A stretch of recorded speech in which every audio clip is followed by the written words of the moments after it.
and welcome to Wednesday Debate Live with Zaid Hussein here on Nile TV International.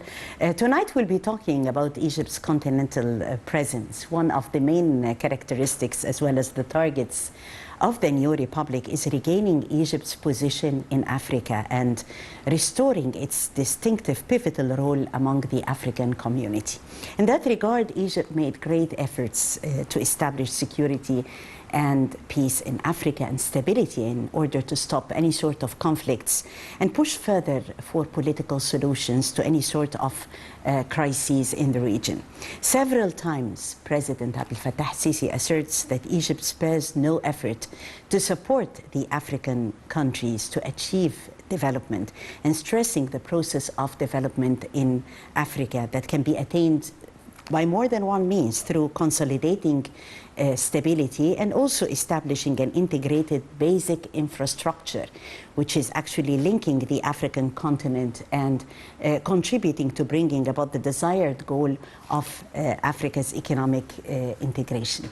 Well, in that regard, Egypt is boosting joint African cooperation, strengthening development efforts in Africa, establishing a new era in strengthening unity and cooperation between the African countries would be also our topic of discussion for tonight. We have all the honor to have with us distinctive professor, Professor Dr. Mohamed Naguib Abu Zaid, professor at AUC. Thank you, Professor, for coming. Thank you for inviting me. Together, we'll be reading more concerning Africa and the President's messages earlier in the day on Africa Day that definitely reflects further on consolidating unity with the African continent and with our brothers and sisters in Africa. Egypt celebrates Africa Day. Let's watch and we'll be back. On the occasion of Africa Day 2022, President Abdel Fattah al-Sisi said on Wednesday that Egypt will continue working side by side with African countries to achieve sustainable development. On his official social media account, President al-Sisi congratulated all the brotherly African peoples on the occasion of Africa Day. He stated that Egypt will continue working along with African brothers to achieve sustainable development, adding that the country will also work on enhancing joint efforts to resolve the issues and disputes that the continent has suffered from for decades, preventing the dreams of the African people from coming true.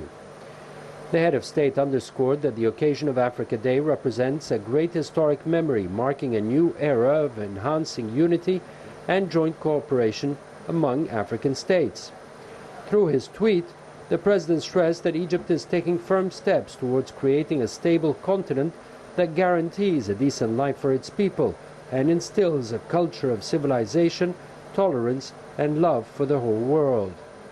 In closing, President al-Sisi wished African people further progress, stability, and prosperity. His tweet affirms Egypt's continuous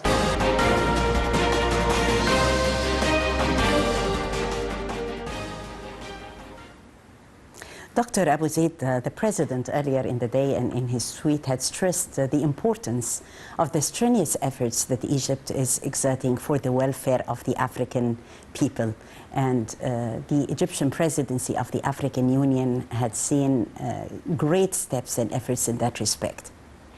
Indeed, he stressed Egypt's efforts in this regard. I would like to remind ourselves and the viewers that Egypt headed the African Union in a quite short time after the regain of the boosted relationship between Egypt and the African countries, 54 African countries. I would say in a record time, history haven't witnessed these examples that quickly and that powerfully. I would say also that the President stressed that because Egypt, not only during the 1 year of presidency of the African Union, but prior to that, getting ready to become the president of the African Union and turning or passing the helm to other African countries and continuously working with African countries in this regard. Obviously, and I think everyone will testify that the president and the Egyptian leadership in no occasion has missed to raise the African flag, defend African interests, and definitely defend the cause and highlight the opportunities as well as pinpoint the threats that and the challenges the continent face. Yes, definitely Egypt has been working on the African dream. And this according to a strategic vision for the president and the country. In his tweet, the president stated that Egypt will work on enhancing further joint efforts to resolve the issues and the disputes in the continent. And this is very important. Egypt is always for peace, yes, and working hard to achieve peace and stability in the African continent. The African continent, as you correctly pointed out, has 54 countries. I don't want to call it ever divided or fragmented. It's being united, it's being worked to unite itself. It's not a coincidence that when you look at Egypt Vision 2030, which is several years, just only several years, 8 years or so ahead of us now, inshallah, and the African Vision 2063 that came in the President's also speech today, they are almost identical.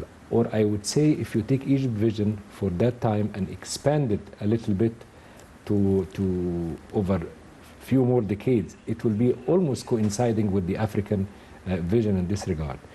What I want to say is that Egypt maps its strategic plans and interests together with its neighbors, brothers and sisters in the African continent, and that's not only because of the historic, deeply rooted relationship, but that's also for the long-term and medium-term and short-term interests of the continent. And what's happening in the world now, politically speaking, is another testimony of the need for the solidarity of Africa in the years ahead.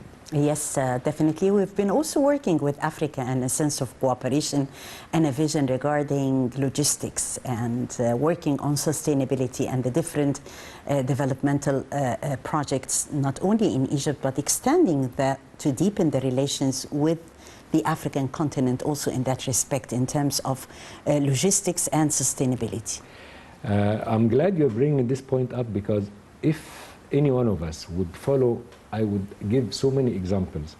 The graduation of any cohort in a university or in a military college, and Egypt has many of them, or the training and the human resource development of any major Egyptian entity, you would see that among the graduates and the people who are enrolled in these efforts are African brothers and sisters who came to Egypt, so they are becoming more and more integrated, and vice versa in the Egyptian fabric. That's something that we didn't used to see it in the past 2 or 3 decades, and I'm glad that this is really back and actually in a more modern and more influential way. You pointed out in your nice introduction about the infrastructure, about the technology. Egypt is also relying on African efforts, on African huge capital and opportunities in this regard. And Egypt has a role to play, and I think the President has pinpointed to that in numerous occasions as well as in today's speech. So opportunities are there, and there is no other time better than this time to really enforce that and to work together towards that very noble cause. Yes. From your words, Professor, we're talking about opportunities that Egypt is providing for Africans, and at the same time highlighting the potential of Africans in that respect. How are we pinpointing and the points of strength about, for instance, the African youth? And this could be reflected on more than one occasion. And the World Youth Forum has been also a great platform to see Africans sharing, and His Excellency also giving them a big boost by attending the graduation ceremony of the different cadres at the National Training Academy. Actually, one of the youth conferences, I think it was 4 years ago, was in Aswan, and Aswan was named as a capital or cultural capital for Africa. And many opportunities exist in Africa, and you put your finger on the best or the top one of them, which is Africa's youth. The greatest capital that Africa has is its youth. It's a young continent. I say young continent because if you compare it to other neighboring continents, if you compare it to Europe, for example, that has dire need for trained workforce or labor, while Africa has the young and multiple youth that can really be a good asset for this kind of cooperation. I'm just giving it in a very simple way. But having said that, I would have to say also, this doesn't come without challenges. The challenges for good education, for health. And the president and together with the African leaders, they are very well aware of that, and they didn't shy away from naming that as a challenge that we all have to work towards that, towards combating these challenges. And I would say also in regard to this that the African youth being trained, whether in the academy or in other, actually there are many of them working in the smart village. Yes. Many of them working in some of Egypt well-established enterprises and large companies and so on. This is not, by the way, when you look at it quantitatively, it may be small percentages for now, a small percentage for now, but the meaning that comes with it, the reputation, the impact, the hope it gives to people in other countries in Africa that's still suffering from what the whole world is unfortunately suffering from these days, you know, is a real good message of hope that Egypt is carrying, together with the challenges it will entail to go with it. It is a message of hope and quite inspirational, and it reminds me of my interviews with some of the graduates concerning assuming also leadership posts, leadership positions in their country, which is quite really inspirational because they were actually prepared for this sense of leadership here at the mother of the world. Yes. Well, Professor, in his tweet, the president said that Egypt will continue working on sustainability, on sustainable development in Africa, and this is very important. Also talking about infrastructure projects, we know that we do have lots of linkage concerning the roads, and from the eyes of an engineer, how about a road for the future with Africa and building infrastructure between Egypt and the African countries in that respect? Well, definitely, that's one of the questions. I can talk about it for hours. Hours, yeah. But I would say something, because you brought it in your nice comment just a few seconds ago. If you go back and you would look at the majority of African leaders over the past 2 or 3 decades, when you look at them, they studied in Egypt one way or another. They were in Azhar University or studied in Azhar or other Egyptian entity. Then they went back to their countries as leaders. This kind of merging and of exchange was one of Egypt's points of strength, if we want to call it soft power or otherwise we would call it so. Speaking about the infrastructure, you can speak about so many aspects, but if we talk about one key aspect, which is highways and roads, until today, Africa is not very well connected by highways, major highways, and I mean good quality highways. This, by the way, is not only between one country and another, but it's also within several countries. And we, alhamdulillah, in Egypt, that was one of the earmarked and targeted points President Sisi has done since he became president, is to try to totally uphold the Egypt road network as well as railway. We talk about major highways. We talk about the connecting the Mediterranean Sea with Lake Victoria. We're talking about the Great Road from CEC, Cairo, Cape Town, lateral ones across Africa from east to west. Roads are not just means of transportation from point A to point B. It's economic growth. It's attracting foreign investment. It's job opportunities. It's jobs. Thank you for saying that. Every 1 kilometer, roughly speaking, every 1 kilometer of a road creates at least 250 jobs. Gas stations, restaurants, repairs, shops, malls, whatever, you name it. People also are more encouraged to live in areas where there is highways nearby them, so transportation is facilitated. So working together with Africa in this regard, and Egypt is helping in that. As a matter of fact, on the positive side, because we have other less positive experience, Egypt is helping Tanzania building a dam. So, you know, in an example of a good cooperation between the Egyptian government and its construction arm as well as the African countries. These are efforts that have and will, inshallah, yield their harvest in the very soon future. Yes, definitely. And since we brought together the idea of roads and climate change, and as Egypt is preparing for the huge event that is going to be definitely top-notch, all eyes are going to be on the mother of the world during COP27. And in the eyes of you, Professor, and an engineer in the first place, roads and climate change, roads and green economy, how is this going to be transforming lives in the future? I guess this is very trendy today. This is very trendy and something that we can never escape from facing the climate change. And if you ask any simple layman in Egypt or in other country, he or she will tell you, I feel the climate change now than compared to 5 years ago or 10 years ago. I'm just putting things in a very simple way. I just returned from the UK 5 days ago. All I want to say in this regard is that in the UK, people, when they talk about climate change, they talk also about Egypt hosting this COP27. So, first of all, it's making another addition to Egypt, well-known reputation, branding, name, global branding. I think that's one of the strongest, if not the strongest, over the past 10, 20 years event that Egypt hosts, because the whole world is coming not for a political reason merely, but economic, futuristic reason. Yeah. To target your question directly, I have to say it's a challenge. Egypt and Africa are suffering from climate change. And by the word suffering here, I have to say that Africa, including Egypt, are not one of the main, if any,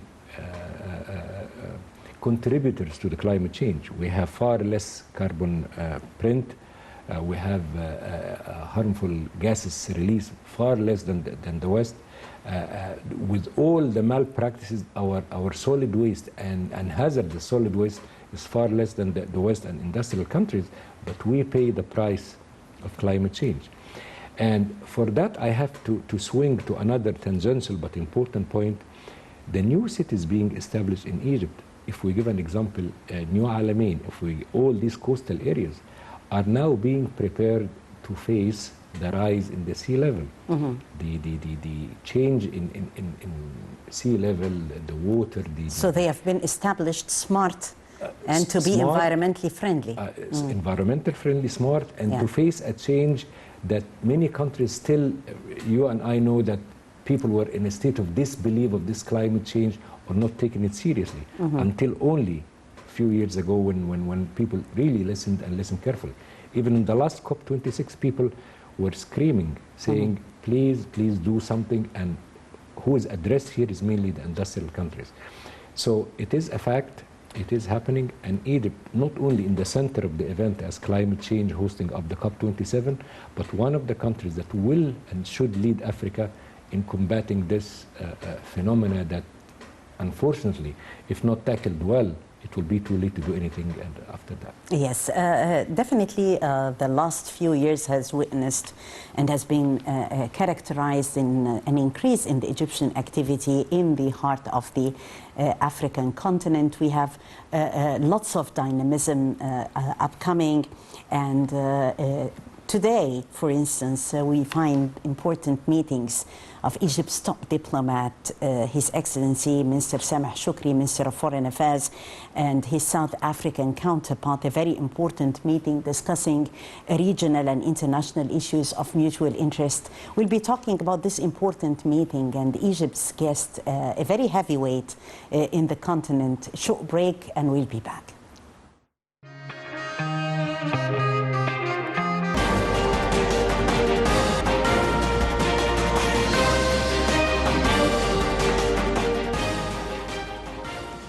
Professor, Egypt's top diplomat met with the South African counterpart, his South African counterpart, Her Excellency Pandor, and they discussed the regional and international issues of mutual concern, a meeting that comes timely, especially as we are celebrating Africa Day.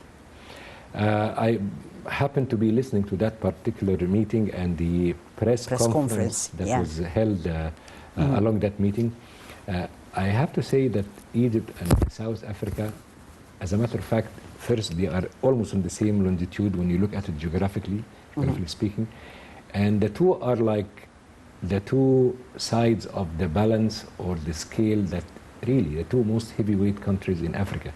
You speak about politically speaking, you talk about, of course, South Africa has a good history as well. Of course, Egypt has deeply rooted civilization, but also about the economic power, the two most economic power together with Nigeria. If you try to rank African economies, Egypt, South Africa, and Nigeria will be in the first three places, no matter how well you rank them or which way you're going to rank them. The meeting came timely. What I liked about this meeting is that both His Excellency Minister Shukri as well as his South African counterpart spoke openly, frankly, and as you said, as our discussion going, highlighting the opportunities, but at the same time also highlighting the challenges and the roadmap for us to overcome. We're seeing here excerpts of the press conference earlier in the day, and South Africa had expressed pride that Egypt is hosting the COP27 climate change conference. Exactly. If I were to further stress what you just said, and Her Excellency, the South African Minister, highlight one of the important aspects. I think the number was 15 or 16% of bilateral African trade. Yeah. That how come that we are African countries with all these diverse landscape, economies, expertise, geographical locations, and so on, and the bilateral relationship and trade among ourselves is in the neighborhood of 15-16%. Yeah. Which means there is a big space and room for expansion of our trade, for our cooperation. And we know from history that cooperation comes when you have good leaders, and leaders will lead you to this kind of cooperation. Yeah. And that actually, again, is timely. We're talking about a very good ripe futures for that. And Africa is to turn from being a continent that's mainly relying on exporting raw materials into one that exports human resources, IT, value-added products, and finalized products. Yes, there is definitely a sense of keenness that Egypt has repeatedly affirmed keenness to enhance cooperation with Africa and African countries, consolidating the issue of security and stability, and also working on in the field of economy and business. This is also another important aspect. We're talking about Egyptian-African integration in that regard. Two parts of your nice question I like to address. First, several efforts have been exerted for the peace, stability, and of course the laying down or the armaments and having this initiative for African, let's say, disputes, whether they are tribal, whether they are political. Mature people and mature countries have to overcome their differences and disputes for a better cause, for their own people, for their own future and the future of the coming and the current generations. The part about the economic cooperation and entrepreneurship and business, we talk always about the role of our government. But I happened, when I visited the African Parliament in numerous occasions, that I met with Egyptians, for example, who are working in South Africa. And they tell me, and I'm sure you have heard that in the various occasions, we would like initiatives from our Egyptian businessmen to come and start even with a very small capital, and you have an open market for you, perhaps with less competition, definitely significant competition. I don't want to undermine that, or underestimate it, but definitely. So maybe I would use this opportunity to say it's not only the role of the government, it's the role of the business associations, the private NGOs, sector. the private sector. Yes, you're very right. To go and take, and business by default has an element of risk. But what's better chance than having neighboring countries with some kind of facilities and reduced taxes and bilateral relationship that's being strengthened on a political leadership to start that. Yes, more than one front, there is a sense of cooperation with Africa. Also on the educational level, we're opening new horizons, not only to Africa, but to the entire world. Today, Egypt has become a hub through the smart universities that are present on Egyptian soil. We've seen also a sense of cooperation with Africa in the field of logistics. We have the Knowledge City, for instance, at the new administrative capital, which is a great project working on digitization, and not only with Africa, but with different parts of the world. I like to tag to your question an important observation that doesn't come out of space or out of vacuum, that just within the last 10 years, and in this last 10 years, I have to say that there was a lot of things happening worldwide and in Egypt as well. I have to say that there is no single university in Egypt, including mine, that hasn't been putting a big emphasis on attracting and promoting and recruiting African students to come and study in Egypt, to have exchange programs, meaning exchange programs with African universities and research centers.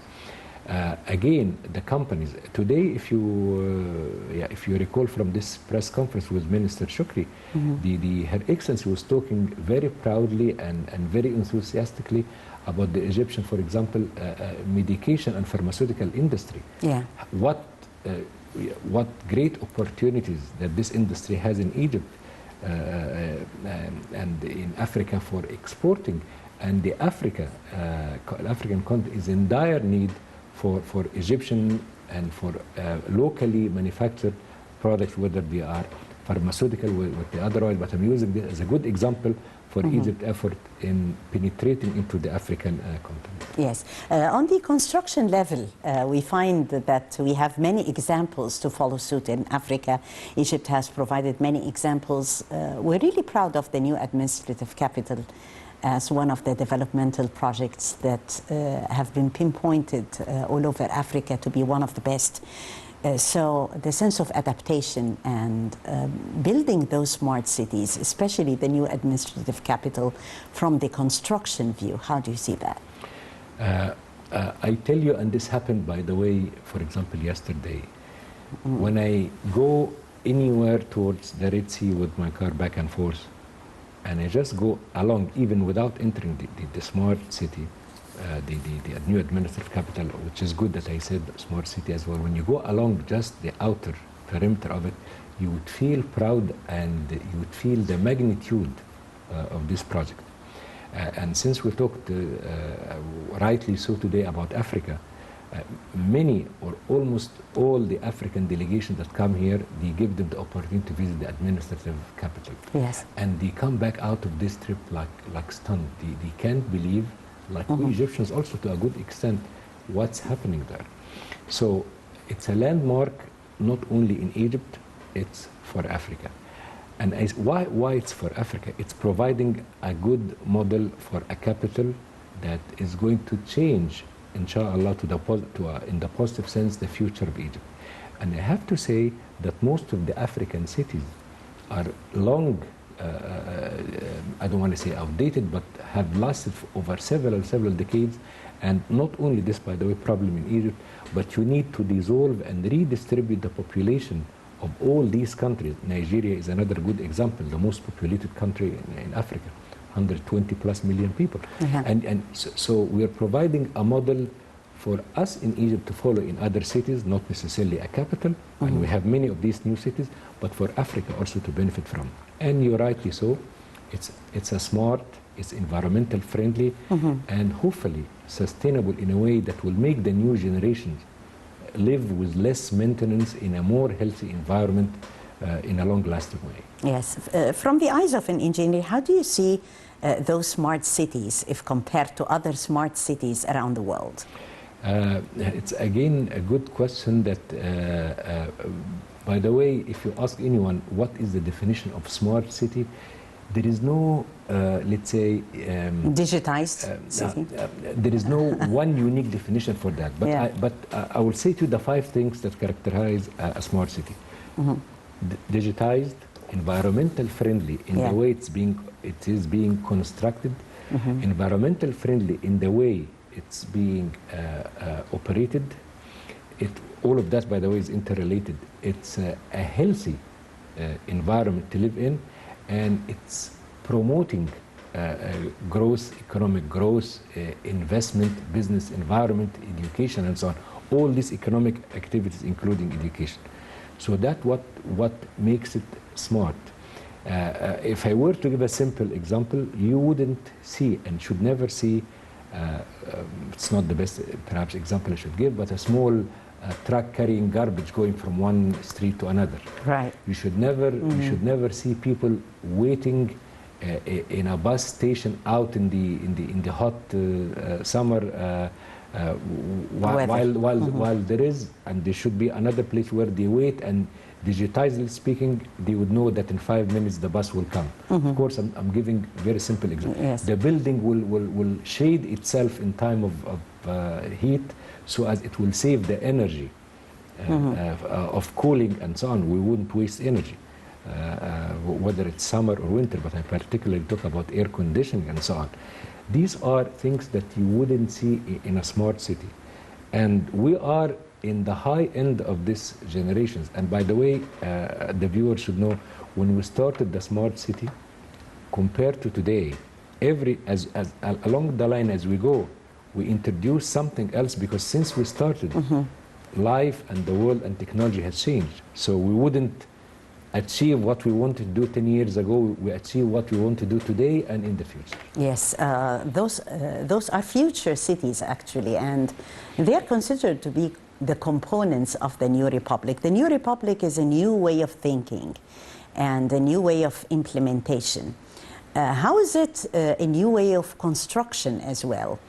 If we speak about the construction techniques or methods in the new republic, what are we expecting? We expect to use, as you alluded to it in the previous discussion, which is another good point, we use more environmental friendly techniques and methods, less waste. There is a famous school of construction, and I don't want to go too technical here, but I will say, if you have a building, let's call it a large house. If we decided to abandon this house will be disassembled to bricks, to glass, to blocks, that you can take it and build something else or the same house elsewhere. Maybe that's an exaggerated example, but it's a true example. It's not out of space. It's something that's happening. So the construction has to be respectful of this. More greenery. I'm born and living in Cairo for alhamdulillah, for decades. It's difficult nowadays to find a green spot where you would exercise. And although that's not the smart city, one of the greatest projects that the viewers have to always know that I don't think receives enough attention is the corridor, the large corridor along the Nile. Yeah. In Arabic, we call it Mamsha Ahl Masr. This is something reminds me of New York City, Boston, other cities, where you would go with your bike or with your friends. It relieves jog the stress, and you can have the opportunity to walk. Exactly. So I have to say that in fairness to the effort that's being done to a 1,000+ capital like Greater Cairo here, or like Cairo here. So the greenery, the fresh air, the less pollution, the ability to communicate speaking, you always ask me nice questions about education. I don't think in any new city, new generation, but smart city, you would need to look for a flash memory or connection to get to connect to the internet, to the Wi-Fi. You would have the whole city in connected. a way connected. Our schooling system that has been undergoing a lot of development with all the challenges and criticism that could be said, but a lot of changes, positive changes, you would not need to keeping pace with what is happening in the world today, actually. And it's, I have to say, and it saved us in a very difficult time of COVID. During COVID, yeah. Yes. Imagine how could we have done without it? It would have been next to impossible. Yes. The whole world won't do without digitization. This is the future, and this is real development. Education and digitization. Education and digitization is a challenge that has started, by the way, in the late 1980s, or idea in 1980s. And it started actually, unlike many other things, not in the West, but it started in the growing Korea, Singapore, and Japan at that time. And they were quite close to Egypt when we started our journey towards development and towards rebuilding our future.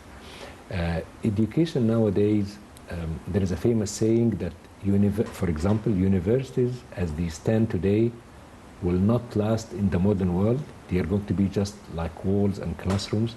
But look at what's happening in distance learning. Yeah. All these conferences and activities and research work and robots working from a distance. I say to my students and to my colleagues, heaven forbid, has this technology been invented only for COVID or COVID-like crises? No, it has been invented as a stronger, more long-reaching arm for our future of education and for our students and for our learning. Speaking of that, you and I and the viewers know one of the chronic challenges in the education system in Egypt is the high density of students in classrooms. Yes. Numbers went as high as 80 sometimes, or maybe even more. Now you have a golden opportunity to overcome that by allocating spaces in different times, by doing distance learning, by capitalizing on other professors and teachers who may be sitting in another continent to take part in your education activity, maybe in a different time zone that enable them to contribute to that. Opportunities are there to be used, not only to wonder about as something nice that happened. And I think Egypt is very vigilant about that, and I have to commend the efforts that are being done on that regard. Yes, opportunities are there to be used, and I will take this because this is very important when you, as a professor, encourage the strong points in your students. You bring the best out of them. Bringing unconventional ideas, when the students find them quite applied, this brings about a sense of self-satisfaction and confidence around. So, talking about how to bring the best out of the students in the New Republic again, because we are before the New Republic, before a different way of thinking. How can we train or coach the professors, the teachers, to deal accordingly in the classroom or wherever at any sort of an educational platform? Well, I have to say at the beginning that in the New Republic, and again I talk about the New Republic from his own words as the President of Egypt, look at the new specialization that we're talking about. Marketing, artificial intelligence, biomedicals, so many modern and unconventional topics and areas that brings us to the, or takes us to the future, not waiting for the future to come to us. So to answer this important angle, and by the way, this is a question that I ask myself, you kindly asked me, but I ask myself because we as professors or instructors, we have to start by ourselves, how we update our knowledge, how we keep up with the pace. Are we doing more of the same? Are we continuing? A guy like me who started 20 or 30 years ago teaching or so on in this profession, would I continue? Never. But doing the same thing the same way, or I have other means of doing even something similar to that.